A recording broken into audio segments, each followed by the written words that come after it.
Commander Vex 9 adjusted his triple-jointed appendages as he reviewed the final batch of test results from the Galactic Academy's Combat Assessment Division. The holographic display showed the pathetic scores of the latest species to join their prestigious military training program. Humans. Such a ridiculous name for such a ridiculous species. "Look at these numbers, Krill," Vex 9 chittered to his second-in-command, his mandibles clicking with amusement. "The average human recruit scored 43% on our basic combat simulation. 43. My hatchlings could do better with their eyes closed." Sub-Commander Krill, a towering 8-foot Zentari with skin like polished obsidian, leaned over the display. His four eyes narrowed as he studied the data. "Commander, perhaps we should consider that their physiology is different from ours." "Different?" Vex 9's antennae twitched with barely contained laughter. "Krill, they have only 2 eyes. 2. How do they even navigate without proper peripheral vision? And don't get me started on their pathetic muscle density. The strongest human male barely registers 1,500 pounds of lifting capacity. My grandmother lifts more than that, and she's been dead for 30 cycles." The testing facility hummed with activity around them. Recruits from dozens of species moved through various assessment chambers, their performances monitored by sophisticated AI systems that measured everything from reaction times to strategic thinking. The Galactic Academy had been testing potential military recruits for over 2,000 years, and their methods were considered the gold standard across 17 star systems. "Sir," interrupted Lieutenant Zark, a nervous Plexian whose tentacles were perpetually damp with anxiety, "we have one more human candidate scheduled for today's testing rotation." Vex 9's compound eyes rolled dramatically. "Oh, wonderful! Another bipedal disappointment to add to our collection? What's this one's designation?" Zark consulted his data pad, his tentacles leaving wet spots on the surface. "Captain Maya Torres, sir. Human female, age 28 standard years. Military background on her home planet, specialized in what they call special operations." "Special operations?" Vex 9 burst into what could generously be called laughter, though it sounded more like a dying air filtration unit. "What could possibly be special about human military operations? Do they specialize in falling over their own feet? Or perhaps strategic retreating?" Krill shifted uncomfortably. "Commander, her preliminary psychological evaluation shows some unusual readings."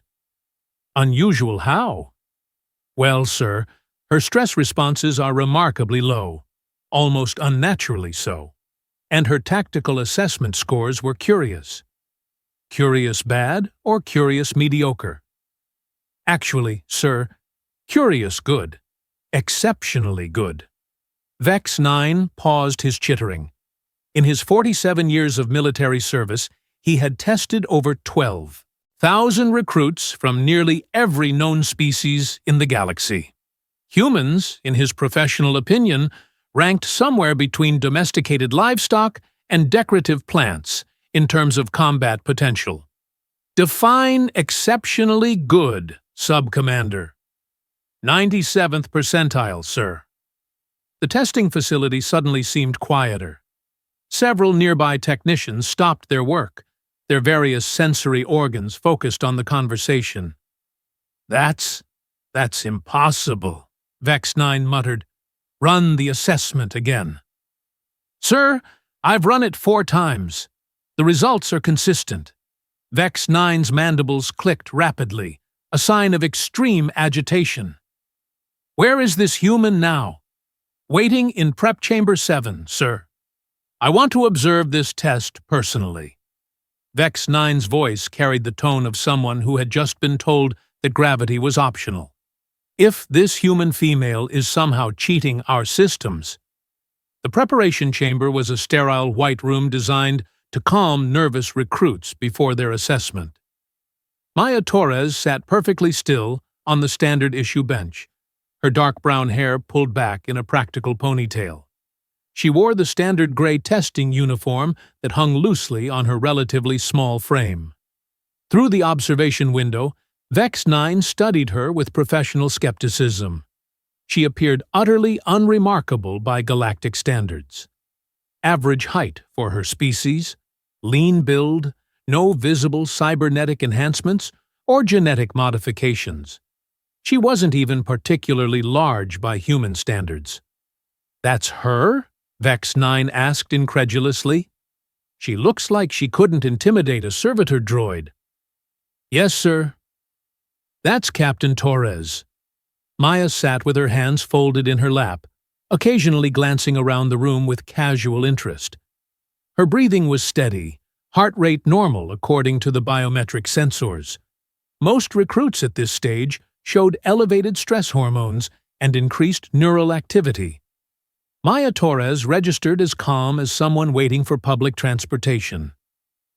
"Has she been sedated?" Vex 9 inquired. "No, sir. All medical scans show normal baseline readings for her species." "Then why isn't she nervous?" "Every recruit is nervous before the combat assessment. Every single one." Lieutenant Zark tentatively raised a damp tentacle.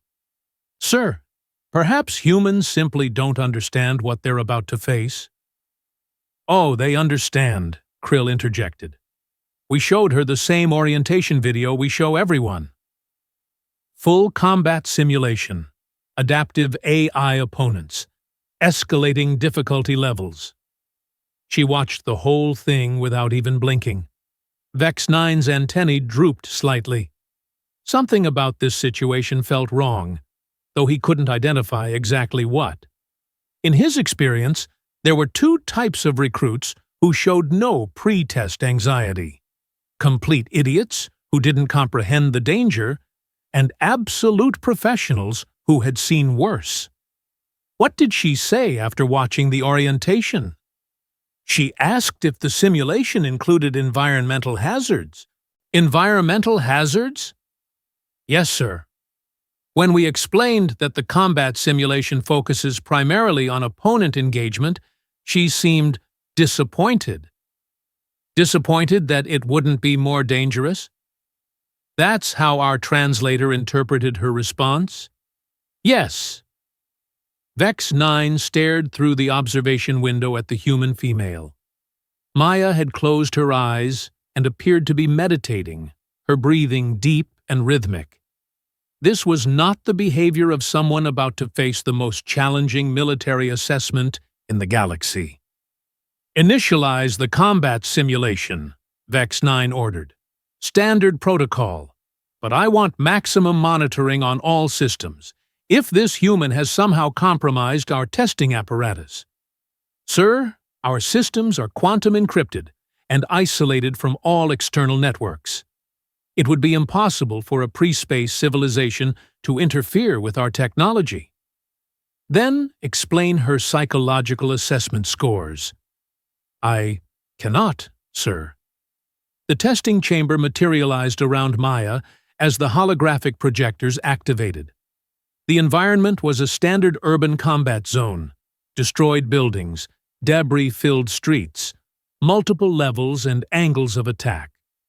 Smoke drifted between ruined vehicles, and distant sounds of warfare echoed from all directions. Maya opened her eyes and stood slowly, examining her surroundings with professional interest. The standard-issue plasma rifle materialized in her hands, along with basic armor and tactical equipment. "Beginning assessment," announced the facility's AI in its neutral, synthesized voice. "Objective: eliminate all hostile targets. Survive for 15 minutes. Assessment difficulty will increase based on performance." The first wave of holographic enemies materialized at the far end of the street. They were basic infantry units, the kind most recruits struggled with during their initial minutes of panic and disorientation. Maya raised the plasma rifle, sighted down the barrel, and began firing. What happened next would be discussed in military academies across the galaxy for the next 100 years. The first hostile dropped with a perfect headshot before it could even raise its weapon. The second fell an instant later, followed by the third, fourth, and fifth in rapid succession. Maya moved through the urban environment like liquid mercury, flowing from cover to cover with an efficiency that seemed to violate basic physics. "What's her hit percentage?" Vex 9 asked, his voice barely above a whisper. 100%, sir." "That's impossible.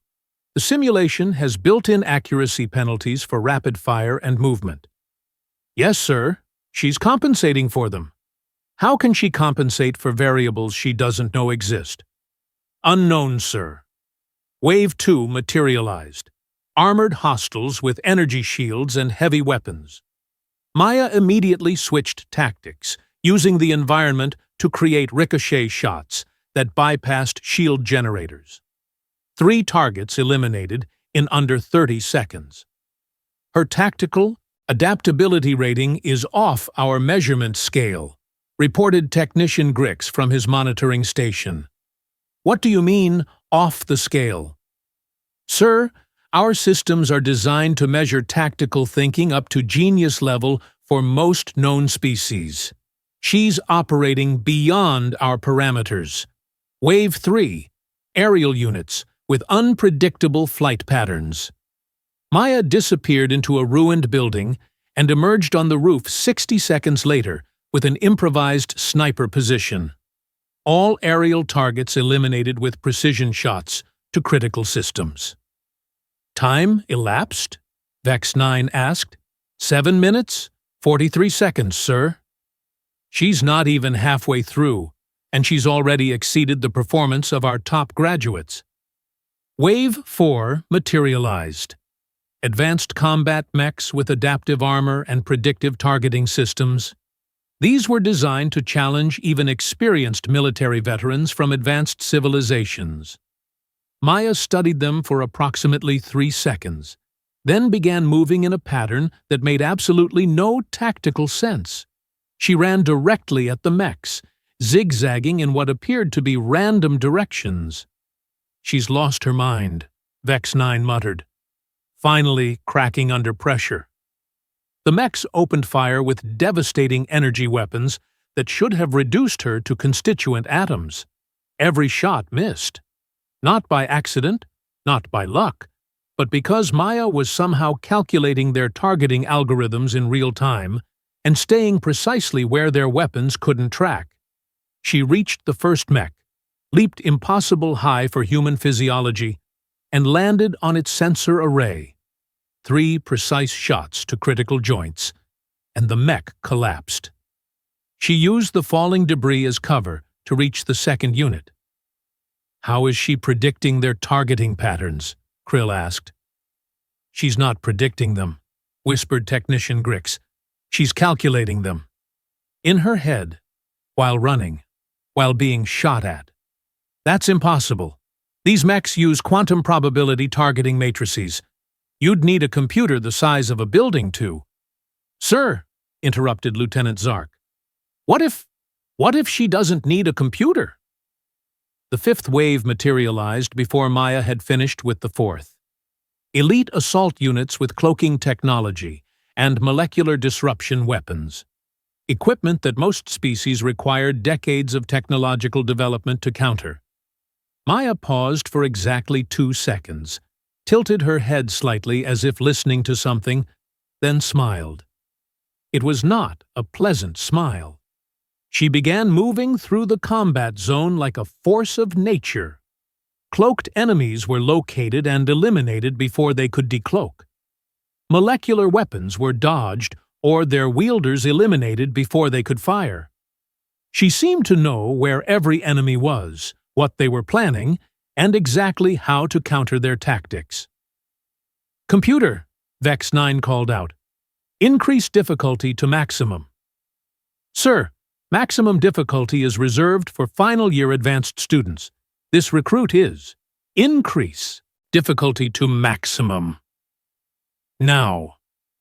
The final wave materialized, a single opponent, a holographic recreation of Grand Marshal Thex Prime, the legendary military commander whose tactical genius had won the sector wars. The simulation included his complete strategic database, adaptive learning protocols, and access to every weapon system in the Galactic arsenal. Maya looked at her final opponent and laughed. Actually laughed. "She's laughing," Vex 9 said flatly. "Yes, sir." "At Grand Marshal Thex Prime." "Yes, sir." "The most feared military commander in galactic history." "Yes, sir." Maya Torres, human female from a pre-space civilization, raised her plasma rifle and did something that would be studied by military historians for generations. She defeated Grand Marshal Thex Prime in single combat in under 4 minutes. Not through superior firepower, not through advanced technology, through pure, impossible tactical brilliance that seemed to operate on principles that the galaxy's finest military minds couldn't begin to understand. When the simulation ended, Maya lowered her weapon and looked directly at the observation window. Somehow, impossibly, she could see through the one-way barrier. She waved casually at the stunned alien officers. "Final time?" Vex 9 asked weakly. 14 minutes? 57 seconds, sir?" "Accuracy rating?" "Perfect, sir." "Tactical assessment?" "The computer says impossible." "What does that mean?" "It means our systems don't have words for what we just witnessed." Vex 9 stared at the human female who was now stretching casually in the testing chamber. Everything he thought he knew about human limitations had just been reduced to smoking ruins. "Get me a priority communication with High Command," he ordered. "We have a problem." "A big problem." "What kind of problem, sir?" "The kind where we might have severely underestimated an entire species." High Command's response arrived within 6 standard hours, delivered by Fleet Admiral Korth Rex himself aboard the flagship Dominion's Edge. The massive Hegemarch stood nearly 12 feet tall, his ceremonial battle armor gleaming under the station's artificial lighting. Behind him marched a full honor guard of the galaxy's most elite warriors. "Commander Vex 9, Admiral Korth Rex's voice rumbled like distant thunder. "Show me this human." They found Maya in the station's recreation area, calmly eating what appeared to be a sandwich while reading a digital tablet. She had changed out of her testing uniform into casual civilian clothes, simple blue pants, and a white shirt that somehow made her look even more unremarkable. "That's her?" Admiral Korth Rex asked, his 6 eyes focusing on the small figure. "She looks like maintenance personnel." "Yes, sir. Captain Maya Torres." "And you're certain our systems weren't compromised?" "Completely certain, sir. We've run diagnostics 17 times. Every system functioned perfectly." Admiral Korth Rex studied Maya through the observation portal. She had finished her meal and was now apparently playing some sort of simple puzzle game on her tablet, occasionally glancing around the room with mild curiosity. "Has she made any requests? Demands? Threats?" "None, sir." She asked about meal schedules and whether the station had a library. "A library?" "Yes, sir." She expressed interest in learning about galactic history and military tactics of other species. The Admiral's mandibles clicked thoughtfully. "Bring her to Briefing Room Alpha. I want to speak with this human personally." "Sir, regulations state that unclassified species aren't permitted in secured areas." "I'm changing the regulations." "Now." Maya entered the briefing room with the same casual confidence she had shown everywhere else. She nodded politely to the assembled officers, apparently unconcerned by the fact that she was surrounded by the most powerful military leaders in known space. "Captain Torres," Admiral Korth Rex began, his voice carrying the authority of someone who had commanded fleets across star systems. "I understand you performed adequately on our combat assessment." "It was interesting," Maya replied, settling into a chair that was clearly designed for much larger beings. Her feet didn't quite touch the floor, though I was expecting it to be more challenging. The silence that followed could have been cut with a vibroblade. "More challenging," Commander Vex 9 squeaked. "Well, yes. The combat scenarios were fairly straightforward once you understood the underlying programming logic. The AI opponents used predictable pattern matrices, and the environmental hazards were limited to basic physics. I was hoping for something more creative." Lieutenant Zark's tentacles began leaking stress fluid onto the conference table. "Captain Torres," Admiral Korth Rex said slowly, "you do realize that you just defeated the most advanced military simulation in galactic history? That holographic recreation of Grand Marshal Thex Prime has never been beaten by any recruit. Ever." Maya shrugged. "He was good, but he relied too heavily on conventional tactical doctrine. Once I identified his strategic preferences, it was just a matter of forcing him into positions where his training became a liability instead of an asset.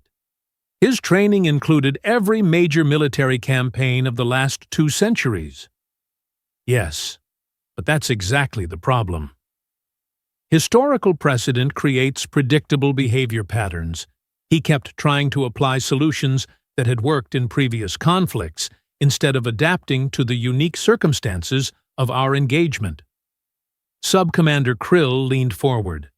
"How could you possibly analyze 2 centuries of military history during a 4-minute combat engagement?" "I didn't need to analyze all of it. Just the relevant patterns. Humans are pretty good at pattern recognition." "Pretty good?" Vex 9's antennae were now vibrating with disbelief. "Captain Torres, you demonstrated tactical capabilities that exceed our most advanced computational systems." Maya looked genuinely puzzled. "Really? I thought I was being fairly conservative. I didn't want to show off on my first day." The assembled officers exchanged glances that ranged from confused to terrified. "Conservative?" Admiral Korth Rex asked. "Sure. I mean, I could have ended it faster, but I wanted to see what the simulation was capable of. Plus, I figured you might be watching, and it seemed rude to rush through your assessment system." "How much faster?" Maya considered this seriously. "Oh, maybe 3 minutes total? 2 if I didn't bother with stealth tactics." Technician Grix, who had been monitoring the conversation from his station, suddenly spoke up. "Sir, her biometric readings show no signs of deception. She's telling the truth." "That's impossible," Admiral Korth Rex muttered. "With respect, sir," Maya said politely, "why does everyone keep saying that? Nothing I did was particularly complicated. Your species clearly have the technology and intelligence to create these systems. Why is it impossible that someone might be able to beat them?" "Because," Vex 9 explained, "that simulation represents the combined military knowledge of 47 advanced civilizations refined over thousands of years. The computational power required to process those variables in real time would require artificial intelligence systems that most species don't develop for centuries." "Oh," Maya nodded thoughtfully. "I see the confusion now." "You do? You're assuming I was using computational processing." The briefing room fell silent except for the hum of life support systems. "What were you using?" Admiral Korth Rex asked. "Intuition, mostly. Pattern recognition. A little bit of game theory. Standard human cognitive functions, really." "Standard?" "Well, I suppose I've had more practice than most. Military training, you know. but any reasonably experienced human soldier should be able to handle those scenarios without too much trouble. Lieutenant Zark made a sound like a deflating balloon. Captain Torres, Admiral Korthrex said carefully, how many humans possess these standard cognitive functions? All of them, I assume? I mean, that's kind of how human brains work. Pattern recognition, adaptive problem solving, intuitive tactical assessment. Pretty basic stuff. All humans can do what you just did? Well, not everyone's had military training, so probably not to the same degree. But the underlying cognitive architecture is the same across our species. Commander Vex 9 was now making soft, chittering sounds that indicated extreme psychological distress. Captain Torres, Admiral Korthrex continued, what is the approximate military population of your home planet? Active military? Maybe 20 million or so, but that doesn't include reserves, veterans, police forces, private security, or anyone with combat-relevant training. If you're talking about people who could potentially perform military functions, probably closer to 200 million. 200 million humans with combat capabilities equivalent to what we just witnessed? Oh, probably better in many cases. I've been out of active service for a few years. I'm probably a bit rusty. The Admiral stood up abruptly, his ceremonial armor clanking. Emergency session. All department heads. Now. As the alien officers filed out of the briefing room in various states of panic, Maya called after them, should I wait here? I'm happy to answer more questions if it would help. The door sealed with a definitive hiss, leaving Maya alone in the briefing room. She pulled out her tablet and resumed her puzzle game. In the adjacent secure conference room, the most powerful military leaders in the galaxy were having what could generously be described as a collective nervous breakdown. 200 million, Admiral Korthrex repeated. 200 million individuals with capabilities that exceed our best graduates. Sir, Subcommander Krill said hesitantly, perhaps she's exaggerating. Surely not all humans can.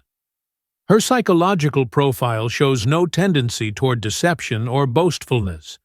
If anything, she appears to be understating her capabilities. Understating? She claimed she was being conservative, that she could have completed the assessment in 2 minutes instead of 15. Commander Vex 9 had stopped chittering and was now staring blankly at the wall. We've made a terrible mistake. What kind of mistake? We classified humans as a pre-space civilization. Minimal threat level. We've been treating them as potential clients or subjects for integration into the lower levels of galactic society. That was the correct assessment based on their technological development. Was it? Vex 9 turned to face the Admiral. Sir, what if we've been measuring the wrong things? What if technological advancement isn't the primary indicator of military capability? That's absurd. Technology determines combat effectiveness. It always has. Does it? Captain Torres just defeated our most advanced systems using what she described as intuition and pattern recognition. No advanced technology, no cybernetic enhancement, no artificial intelligence support, just human cognitive function. Admiral Korthrex's 6 eyes narrowed. You're suggesting that humans represent a military threat despite their primitive technology? I'm suggesting that maybe their technology isn't as primitive as we thought. Maybe they just developed differently. Technician Grix looked up from his monitoring station. Sir, I've been analyzing the captain's performance data. There's something else you should know. What? She wasn't trying. Explain. Her biometric readings during the assessment. Heart rate, stress hormones, neural activity. She was operating at approximately 30% of her physiological capacity.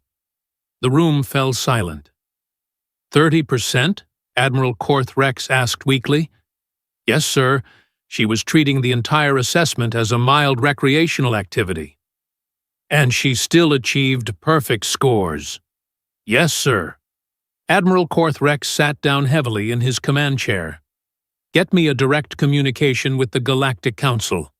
Priority Alpha. Sir, what should I tell them? Tell them we have a situation. Tell them that our threat assessments for the Sol system need immediate revision. What kind of revision, sir? The kind where we go from potential trading partners to species of extreme strategic concern. You want to classify humans as hostile? I want to classify them as unknown, which, in military terms, is far more dangerous than hostile. Lieutenant Zark tentatively raised a damp tentacle. Sir, what about Captain Torres?